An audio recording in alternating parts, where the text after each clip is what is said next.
Hello students, welcome to our channel Bangla defence academy. আমি ঐশ্বর্য বিশ্বাস। আজ আমরা আলোচনা করব কারেন্ট অ্যাফেয়ার্স থেকে। তো আমরা যে উইকলি কারেন্ট অ্যাফেয়ার্সটা আলোচনা করি সেটা কিন্তু আজ আমরা আলোচনা করব মে মাসের ফার্স্ট উইক যে গুরুত্বপূর্ণ কারেন্ট অ্যাফেয়ার্সগুলি রয়েছে তার উপর। তো ভিডিওটি তোমরা স্কিপ না করে পুরোপুরি দেখবে। এছাড়াও তোমরা যারা আমাদের চ্যানেলে একদমই নতুন, যারা এখনো চ্যানেলটিকে সাবস্ক্রাইব করোনি, তারা দেরি না করে এক্ষুনি চ্যানেলটিকে সাবস্ক্রাইব করে পাশে থাকা বেল আইকনটিকে প্রেস করে রাখবে চ্যানেলের সমস্ত নতুন আপডেট সবার আগে পাওয়ার জন্য। তো চলো দেরি না করে ক্লাসটি শুরু করা যাক। তো আমরা যেভাবে শুরু করি গুরুত্বপূর্ণ দিবস দিয়ে, দেখো প্রথমে রয়েছে বিশ্ব প্রেস স্বাধীনতা দিবস। প্রেস স্বাধীনতা দিবস কিন্তু পালন করা হয় ৩রা মে। ঠিক আছে, গুরুত্বপূর্ণ দিবসের মধ্যে এখানে একটি রয়েছে, ভেরি ভেরি ইম্পর্টেন্ট। এরপর দেখো প্রথম প্রশ্ন কি রয়েছে, ভারত ও ভুটানের মধ্যে 6th joint group of customs, যা শর্ট ফর্ম জেজিসি, মিটিং অনুষ্ঠিত হলো কোথায়? অপশন এতে রয়েছে হায়দ্রাবাদে, বিতে রয়েছে কলকাতাতে, সিতে রয়েছে নিউ দিল্লিতে, নাকি ডিতে রয়েছে থিম্পুতে। তাহলে এই যে 6th joint group of customs অর্থাৎ জেজিসি মিটিং কোথায় অনুষ্ঠিত হলো, এর অ্যান্সার কিন্তু হয়ে যাবে অপশন ডি, থিম্পুতে কিন্তু অনুষ্ঠিত হলো। ভুটানের থিম্পু, ভুটানের রাজধানী থিম্পু, তাই তো। নেক্সট প্রশ্ন, কানাডার নতুন প্রধানমন্ত্রী পদে নির্বাচিত হলেন কে?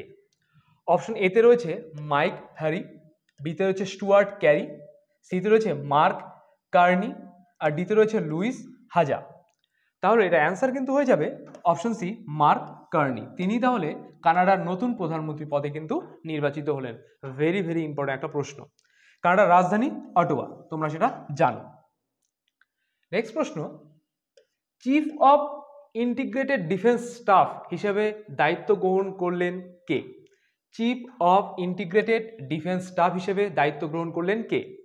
অপশন এতে রয়েছে এয়ার মার্শাল সন্দীপ সিং, বিতে রয়েছে এয়ার মার্শাল রমেন ওঝা, সিতে রয়েছে এয়ার মার্শাল দীনেশ সিং, আর ডিতে রয়েছে এয়ার মার্শাল আশুতোষ দীক্ষিত। তাহলে অ্যান্সার কিন্তু হয়ে যাবে option D, air marshal Ashutosh Dikshit. তিনি তাহলে chief of integrated defence staff হিসেবে কিন্তু দায়িত্ব গ্রহণ করলেন। এবার এই যে কারেন্ট অ্যাফেয়ার্সটা আমরা আলোচনা করি, এটা কিন্তু একটা সপ্তাহের কারেন্ট অ্যাফেয়ার্স। তোমরা যারা রেগুলার কারেন্ট অ্যাফেয়ার্স পড়ো তারা চাইলে কিন্তু যখনই প্রশ্নটা আসে, যেমন এই যে এর পরের প্রশ্ন যেটা আসলো, ওয়ার্ল্ড প্রেস ফ্রিডম ইন্ডেক্স 2025-এ ভারতের স্থান কত? তোমরা যারা রেগুলার কারেন্ট অ্যাফেয়ার্স পড়ো তারা চাইলে কিন্তু এটাকে পজ করে কমেন্টসে কিন্তু অ্যান্সারগুলো লিখতে পারো। ঠিক আছে, তো দেখো অপশন এতে রয়েছে 151তম, বিতে রয়েছে 157তম, সিতে রয়েছে 160তম, আর ডিতে রয়েছে 165তম। তাহলে ওয়ার্ল্ড প্রেস ফ্রিডম ইন্ডেক্স 2025-এ ভারতের স্থান কত? তাহলে ভারতের স্থান হয়ে যাবে অপশন এ, 151তম। এই তালিকায় প্রথম স্থানে রয়েছে কিন্তু নরওয়ে, অর্থাৎ যেই তালিকায় ভারতের স্থান 151, সেখানেই নরওয়ে তাহলে প্রথম স্থানে কিন্তু আছে। ঠিক আছে, নেক্সট প্রশ্ন, ভারতের 52তম প্রধান বিচারপতি হিসেবে নিযুক্ত হলেন কে? অপশন এতে রয়েছে সন্তোষ দীক্ষিত, বিতে রয়েছে ওয়াইভি চন্দ্রচূড়, সিতে রয়েছে বি আর গাভাই, ডিতে রয়েছে সঞ্জীব খান্না। তাহলে অ্যান্সার কিন্তু হয়ে যাবে অপশন সি, বি আর গাভাই। তিনি কিন্তু ভারতের 52তম প্রধান বিচারপতি হিসেবে নিযুক্ত হলেন। যদি বলা হয় ভারতের 51তম প্রধান বিচারপতি কে ছিলেন, তাহলে অ্যান্সার কিন্তু হয়ে যাবে সঞ্জীব খান্না, তিনি 51তম। এবার যদি বলা হয় 50তম প্রধান বিচারপতি কে ছিলেন, তখন হয়ে যাবে ওয়াইভি চন্দ্রচূড়, তাই তো। দেখো এরপরে ভারতীয় বিমান বাহিনীর নতুন প্রধান হিসেবে নিযুক্ত হলেন কে? যেহেতু এখন যুদ্ধের মরশুম চলছে, এই প্রশ্নগুলো খুবই গুরুত্বপূর্ণ, অবশ্যই এগুলো কিন্তু মনে রাখবে। অপশন এতে রয়েছে এয়ার মার্শাল নর্মেদেশ্বর তিওয়ারি, বিতে রয়েছে এয়ার মার্শাল জয়ন্ত সিং, সিতে রয়েছে এয়ার মার্শাল প্রকাশ জাবেদ, ডিতে রয়েছে এয়ার মার্শাল দীনেশ দীক্ষিত। তাহলে অ্যান্সার কিন্তু হয়ে যাবে option A, air marshal Narmadeshwar Tiwari. তিনি তাহলে ভারতীয় বিমান বাহিনীর নতুন প্রধান হিসেবে নিযুক্ত হলেন। নেক্সট প্রশ্ন দেখো, প্রথম এশিয়ান বক্সিং আন্ডার-15 আর আন্ডার-17 বক্সিং চ্যাম্পিয়নশিপস অনুষ্ঠিত হলো কোথায়? অর্থাৎ এই যে এশিয়ান বক্সিং যেটা হলো আন্ডার-15 আর আন্ডার-17, সেটা কোথায় অনুষ্ঠিত হলো এটাই জানতে চাওয়া হয়েছে। অপশন এতে রয়েছে জর্ডানে, B New Delhi, C Washington, D Shanghai. তাহলে এটা কিন্তু অ্যান্সার হয়ে যাবে অপশন এ, জর্ডান। অর্থাৎ এই যে এশিয়ান বক্সিং চ্যাম্পিয়নশিপ যেটা অনুষ্ঠিত হলো সেটা জর্ডানে অনুষ্ঠিত হয়েছে। 15টি সোনার পদক জিতেছে ভারত এবং পদক তালিকায় তৃতীয় স্থানে রয়েছে ভারত। ঠিক আছে, তোমরা এবার কমেন্ট করে জানাও পদক তালিকায় প্রথম স্থানে কে রয়েছে, এটা তোমাদের হোমওয়ার্ক। এই যে এশিয়ান বক্সিং আন্ডার-15 অ্যান্ড আন্ডার-17 বক্সিং চ্যাম্পিয়নশিপ অনুষ্ঠিত হলো যে জর্ডানে, এর প্রথম তালিকায় কে রয়েছে? ভারত তো রয়েছে, 15টি সোনার পদক জিতেছে ভারত এবং পদক তালিকায় তৃতীয় স্থানে রয়েছে। এবার প্রথম স্থানে কে রয়েছে এটা তোমাদের হোমওয়ার্ক, ঠিক আছে? নেক্সট প্রশ্ন, কেরালার কোঝিকর শহরটিকে এজ ফ্রেন্ডলি সিটি হিসেবে স্বীকৃতি দিল কোন সংস্থা? অপশন এতে রয়েছে ইউনেস্কো, বিতে রয়েছে সার্ক, সিতে রয়েছে ইউএন, ডিতে রয়েছে WHO। তাহলে এটার ক্ষেত্রে উত্তর কিন্তু হয়ে যাবে অপশন ডি, WHO। WHO পুরো নাম আমরা জানি ওয়ার্ল্ড হেলথ অর্গানাইজেশন, যা জাতিসংঘের একটি বিশেষ সংস্থা, তাই তো? এটি আন্তর্জাতিক জনস্বাস্থ্য রক্ষার জন্য কাজ করে, আন্তর্জাতিক ক্ষেত্রে কাজ করে। আচ্ছা, এর মূল লক্ষ্য হলো বিশ্বের সকল মানুষের জন্য সর্বোচ্চ স্বাস্থ্য সুবিধা নিশ্চিত করা এবং স্বাস্থ্য নিরাপত্তা প্রচার করা এই WHO কাজ, তাই তো? WHO পুরো নামটা অবশ্যই মনে রাখবে।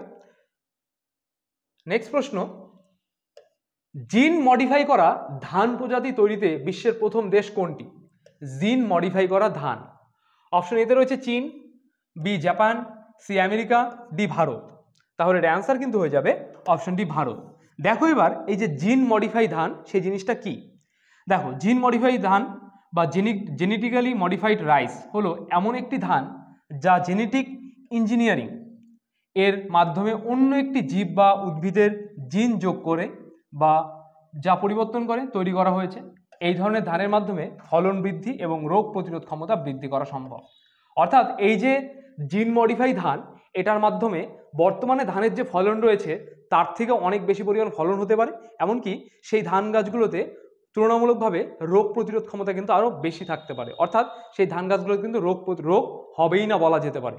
এটাই জিন মডিফাই ধানের একটা বৈশিষ্ট্য বলতে পারো, যেটাতে কিনা বিশ্বের প্রথম দেশ হিসাবে কে রয়েছে? ভারত কিন্তু রয়েছে এই জিন মডিফাই ধানের জন্য, ঠিক আছে? নেক্সট প্রশ্ন, 2024 এবং 25 প্রিমিয়ার লিগ শিরোপা জিতল কোন ফুটবল ক্লাব? ম্যানচেস্টার সিটি, বিতে রয়েছে লিভারপুল FC, সিতে রয়েছে আর্সেনাল আর ডিতে রয়েছে বার্সেলোনা। তাহলে এটার ক্ষেত্রে অ্যান্সার কিন্তু হয়ে যাবে option B, Liverpool FC। Liverpool football club হলো ইংল্যান্ডের লিভারপুল ভিত্তিক একটি পেশাদার ফুটবল ক্লাব, যেটা আমরা আগেও পড়েছিলাম, তাই না? ক্লাবটি ইংলিশ ফুটবলের শীর্ষ স্তর প্রিমিয়ার লিগে প্রতিদ্বন্দ্বিতা করে থাকে, এই জন্য লিভারপুল FCটা এতটাই বিখ্যাত। নেক্সট প্রশ্ন দেখো, নর্দার্ন আর্মি কমান্ডার এর নতুন কমান্ডার ইন চিফ হিসেবে দায়িত্ব গ্রহণ করলেন কে? নর্দার্ন আর্মি কমান্ডের নতুন কমান্ডার ইন চিফ। অপশন এতে রয়েছে এয়ার মার্শাল নর্মদেশ্বর তিওয়ারি, বিতে রয়েছে লেফটেন্যান্ট জেনারেল অভিজিৎ বর্মা, সিতে রয়েছে এয়ার মার্শাল রণজিৎ সিং, ডিতে রয়েছে লেফটেন্যান্ট জেনারেল প্রতীক শর্মা।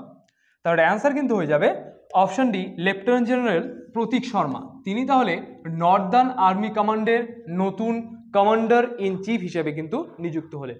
যেহেতু বললাম যুদ্ধের মরশুম চলছে, অবশ্যই এই প্রশ্নগুলো কিন্তু তোমরা ভালো করে রেডি করবে, ঠিক আছে? নেক্সট প্রশ্ন, প্রজেক্ট কুইপার এর জন্য কতগুলি স্যাটেলাইট উৎক্ষেপণ করলো অ্যামাজন? অপশন এতে রয়েছে 27টি, বিতে রয়েছে 50টি, সিতে রয়েছে 60টি আর ডিতে রয়েছে 75টি। তার অ্যান্সার কিন্তু হয়ে যাবে অপশনে 27টি। অর্থাৎ এই যে প্রজেক্ট কুইপার এর জন্য 27টি স্যাটেলাইট উৎক্ষেপণ করলো অ্যামাজন কোম্পানি।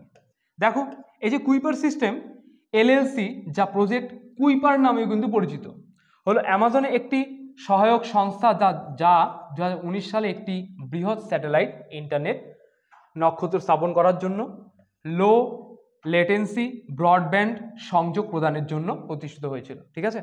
কুইপার নামটি কুইপার বেল্ট দ্বারা অনুপ্রাণিত প্রকল্পের একটি কোম্পানির মডেলের নাম বলতে পারো বা কোডের নাম ছিল, ঠিক আছে? এই জন্যই নাম হয়েছে প্রজেক্ট কুইপার। নেক্সট প্রশ্ন, ভারত পেট্রোলিয়াম কর্পোরেশন লিমিটেড, যা শর্ট ফর্ম BPCL এর চেয়ারম্যান ও ম্যানেজিং ডিরেক্টর হিসেবে অতিরিক্ত দায়িত্ব গ্রহণ করলেন কে? অপশনে হরেন্দ্র যোশী, বিতে রয়েছে আশুতোষ উপাধ্যায়, সিতে রয়েছে সঞ্জয় খান্না, ডিতে রয়েছে সুজন মালিক। তাহলে এটার অ্যান্সার কিন্তু হবে অপশন সি, সঞ্জয় খান্না। তিনি তাহলে ভারত পেট্রোলিয়াম কর্পোরেশন লিমিটেড অর্থাৎ বিপিসিএল এর চেয়ারম্যান ও ম্যানেজিং ডিরেক্টর পদে কিন্তু অতিরিক্ত দায়িত্ব গ্রহণ করলেন। নেক্সট প্রশ্ন, পাকিস্তানের নতুন জাতীয় নিরাপত্তা উপদেষ্টা হিসেবে নিযুক্ত হলেন কে? অপশন এ জাফর হোসেন, বিতে রয়েছে মোহাম্মদ আসিম মালিক, সিতে রয়েছে শাহবাজ শরীফ, ডিতে রয়েছে মোহাম্মদ নবীন শেখ। তাহলে এটার ক্ষেত্রেও অ্যান্সার কিন্তু হয়ে যাবে অপশন বি, মোহাম্মদ আসিম মালিক। তিনি তাহলে পাকিস্তানের নতুন জাতীয় নিরাপত্তা উপদেষ্টা হিসেবে নিযুক্ত হলেন, লেফটেন্যান্ট জেনারেল মোহাম্মদ আসিম মালিক, তাই তো। নেক্সট প্রশ্ন, 11th BRICS labour and empowerment ministers meeting অনুষ্ঠিত হলো কোথায়? অপশন এতে রয়েছে ব্রাজিলিয়াতে, বিতে রয়েছে নিউ দিল্লিতে, সিতে রয়েছে ওয়াশিংটনে, আর ডিতে রয়েছে সুইডেনে। তাহলে এটা কিন্তু অ্যান্সার হয়ে যাবে অপশন এ ব্রাজিলিয়াতে। এই যে 11th BRICS labour and employment ministers meeting অনুষ্ঠিত হলো ব্রাজিলিয়াতে, ব্রাজিলিয়ার অনুষ্ঠিত হয়েছে, তাই তো, ব্রাজিলিয়ায়, তাই তো। নেক্সট প্রশ্ন, বিশ্বের চতুর্থ বৃহত্তম অর্থনীতিতে পরিণত হলো কোন দেশ? বিশ্বের চতুর্থ বৃহত্তম অর্থনীতি। Option A Bharat, B England, C Australia, D চীন। তাহলে অ্যান্সার কিন্তু হয়ে যাবে অপশন এ ভারত। ভারতই তাহলে বিশ্বের চতুর্থ বৃহত্তম অর্থনীতিতে পরিণত হলো। প্রথম স্থানে কিন্তু রয়েছে আমেরিকা, ঠিক আছে। তাহলে প্রথম স্থানে রয়েছে, যদি প্রশ্ন আসে বিশ্বের প্রথম বৃহত্তম অর্থনীতিতে পরিণত হলো কোন দেশ, তাহলে অ্যান্সার কি হয়ে যাবে? অবশ্যই আমেরিকা। নেক্সট প্রশ্ন দেখো, all India football federation awards 2025-এ men's player of the year নির্বাচিত হয়েছেন কে? অপশন এতে রয়েছে হিরণময় মাঝি, বিতে রয়েছে সুধাংশু কর, সিতে রয়েছে সুভাষিস বোস, আর ডিতে রয়েছে তনুময় জাবেদ। তাহলে এই যে all India football federation awards 2025-এ men's player of the year নির্বাচিত হয়েছেন অপশন সি, সুভাষিস বোস। এবার all India football federation awards 2025-এ women's player of the year নির্বাচিত হয়েছেন কে? সৌম্য গুগলত। এবার এই যে সৌম্য গুগলত, এটা কিন্তু অবশ্যই মনে রাখবে, তিনি কিন্তু ওমেন্স প্লেয়ার অফ দ্য ইয়ার হিসেবে নির্বাচিত হয়েছেন। পুরুষটাও যেমন ইম্পর্টেন্ট, এদিকে কিন্তু মহিলাটাও খুবই ইম্পর্টেন্ট, ঠিক আছে, মনে রাখবে তোমরা এটা। নেক্সট প্রশ্ন, অস্ট্রেলিয়ার প্রধানমন্ত্রী হিসেবে পুনরায় নির্বাচিত হলেন কে? অপশন এতে রয়েছে জাফর আনসারি, বিতে রয়েছে সুরনা মারিন, সিতে রয়েছে মারি কিং, আর ডিতে রয়েছে অ্যান্থনি অ্যালবানিস। তাহলে এটার ক্ষেত্রে অ্যান্সার হয়ে যাবে অপশন ডি, অ্যান্থনি অ্যালবানিস। তিনি তাহলে অস্ট্রেলিয়ার প্রধানমন্ত্রী হিসেবে পুনরায় নির্বাচিত হলেন। বলতে পারো এই অ্যান্থনি অ্যালবানিসই হলো অস্ট্রেলিয়ার সবচেয়ে বেশি দিন বা সবচেয়ে ডিউরেশন ছিল এই অ্যান্থনি অ্যালবানিসেরই। এবার রাজধানী ক্যানবেরা, অস্ট্রেলিয়ার রাজধানী আমরা জানি ক্যানবেরা, মুদ্রা অস্ট্রেলিয়ান ডলার, তাই তো। নেক্সট প্রশ্ন, বিহারে অনুষ্ঠিত 7th খেলো ইন্ডিয়া ইউথ গেমস এর উদ্বোধন করলেন কে? অপশন এতে রয়েছে প্রধানমন্ত্রী নরেন্দ্র মোদী, বিতে রয়েছে রাষ্ট্রপতি দ্রৌপদী মুর্মু, সিতে রয়েছে অর্থমন্ত্রী নির্মলা সীতারামন, আর ডিতে রয়েছে উপরের কেউ নয়। তাহলে এটার ক্ষেত্রে অ্যান্সার কিন্তু হয়ে যাবে অপশনে প্রধানমন্ত্রী নরেন্দ্র মোদী। তিনি কিন্তু বিহারে অনুষ্ঠিত 7th খেলো ইন্ডিয়া ইউথ গেমস এর উদ্বোধন করলেন। নেক্সট প্রশ্ন দেখো, গ্রিন হাইড্রোজেন সার্টিফিকেশন স্কিম চালু করলেন কে? অপশন এ স্বরাষ্ট্রমন্ত্রী অমিত শাহ, বিতে রয়েছে কেন্দ্রীয় মন্ত্রী প্রহ্লাদ যোশী, অপশন সিতে রয়েছে প্রধানমন্ত্রী নরেন্দ্র মোদী, আর ডিতে রয়েছে রাষ্ট্রপতি দ্রৌপদী মুর্মু। তাহলে অ্যান্সার হবে অপশন বি, কেন্দ্রীয় মন্ত্রী প্রহ্লাদ যোশী। তিনি তাহলে গ্রিন হাইড্রোজেন সার্টিফিকেশন স্কিম চালু করলেন, ঠিক আছে। পরের প্রশ্ন দেখে নাও, 28th national conference on E governance short form NCEG অনুষ্ঠিত হবে কোথায়? অপশন এতে রয়েছে হায়দ্রাবাদে, বি বিশাখাপত্তনমে, সি কলকাতায়, ডি নতুন দিল্লিতে। তাহলে কোথায় অনুষ্ঠিত হবে এটি? এর অ্যান্সার হয়ে যাবে অপশন বি, বিশাখাপত্তনমে কিন্তু এটি অনুষ্ঠিত হবে। অন্ধ্রপ্রদেশের বিশাখাপত্তনমে এই 28th national conference on E governance অনুষ্ঠিত হবে, ঠিক আছে। পরের প্রশ্ন, 8th ন্যাশনাল কমিউনিটি রেডিও সম্মেলন অনুষ্ঠিত হলো কোথায়? অপশন এ মুম্বাইতে, বি কলকাতায়, সি কেরালায়, ডি অন্ধ্রপ্রদেশে। এর অ্যান্সার হয়ে যাবে অপশন এ মুম্বাইতে কিন্তু এটি অনুষ্ঠিত হলো। দেখো নেক্সট প্রশ্ন, কলকাতার কর্পোরেট ভবন উদ্বোধন করলেন কে? অপশন এ রাষ্ট্রপতি দ্রৌপদী মুর্মু, প্রধানমন্ত্রী নরেন্দ্র মোদী, স্বরাষ্ট্রমন্ত্রী অমিত শাহ, নাকি কেন্দ্রীয় অর্থমন্ত্রী নির্মলা সীতারামন। তাহলে অ্যান্সার কিন্তু হয়ে যাবে অপশন ডি, কেন্দ্রীয় অর্থমন্ত্রী নির্মলা সীতারামন কিন্তু এই কলকাতায় কর্পোরেট ভবন উদ্বোধন করলেন। নেক্সট প্রশ্ন, ন্যাশনাল সিকিউরিটি অ্যাডভাইজারি বোর্ডের প্রধান হিসেবে নিযুক্ত হলেন কে? অপশন এ প্রশান্ত সোহানি, বিতে রয়েছে অলোক যোশী, সিতে রয়েছে সুমিত সিং, আর ডিতে রয়েছে ঋত্বিক হোসেন। তাহলে এর অ্যান্সার কিন্তু হয়ে যাবে অপশন বি, অলোক যোশী। তিনি তাহলে ন্যাশনাল সিকিউরিটি অ্যাডভাইজারি বোর্ডের প্রধান হিসেবে কিন্তু নিযুক্ত হলেন। প্রাক্তন র প্রধান এবং আইপিএস অফিসার অলোক যোশী তিনি কিন্তু এই ন্যাশনাল সিকিউরিটি অ্যাডভাইজারি বোর্ডের প্রধান হিসেবে নিযুক্ত হলেন। নেক্সট প্রশ্ন, কিআরএইচ রেটিংস স্টেট র্যাঙ্কিং 2025-এ শীর্ষে রয়েছে কোন রাজ্য? অপশন এতে রয়েছে মহারাষ্ট্র, বিতে রয়েছে কেরালা, সিতে রয়েছে রাজস্থান, ডিতে রয়েছে উত্তরপ্রদেশ। তাহলে অ্যান্সার কিন্তু হয়ে যাবে অপশন এ, মহারাষ্ট্র। মহারাষ্ট্রই তাহলে কিআরএইচ রেটিংস স্টেট র্যাঙ্কিং 2025-এ শীর্ষে রয়েছে। তো এই ছিল আজকে আমাদের প্রথম সপ্তাহের আলোচনা। তোমাদের ভিডিওটি কেমন লাগলো অবশ্যই কমেন্টসে জানাবে। কোনো প্রশ্ন যদি বুঝতে অসুবিধা হয় বা কোনো প্রশ্ন সম্পর্কে কোনো রকম জিজ্ঞাসা থাকে তাও কমেন্টসে জানাবে, আমরা অবশ্যই তা সলভ করে দেব। তোমাদের বন্ধুবান্ধব যারা এসএসসি জিডি, কলকাতা পুলিশ কিংবা ওয়েস্ট বেঙ্গল পুলিশের প্রিপারেশন নিচ্ছে তাদেরকে অবশ্যই ভিডিওটি শেয়ার করবে, কারণ যে প্রশ্নগুলো করানো হয় এগুলো প্রত্যেক সপ্তাহের বাছাই করা কিছু প্রশ্ন। আর তোমাকেও ভিডিওটি শেষ পর্যন্ত দেখার জন্য অসংখ্য ধন্যবাদ। দেখা হচ্ছে আগামী নতুন কোনো ভিডিওতে।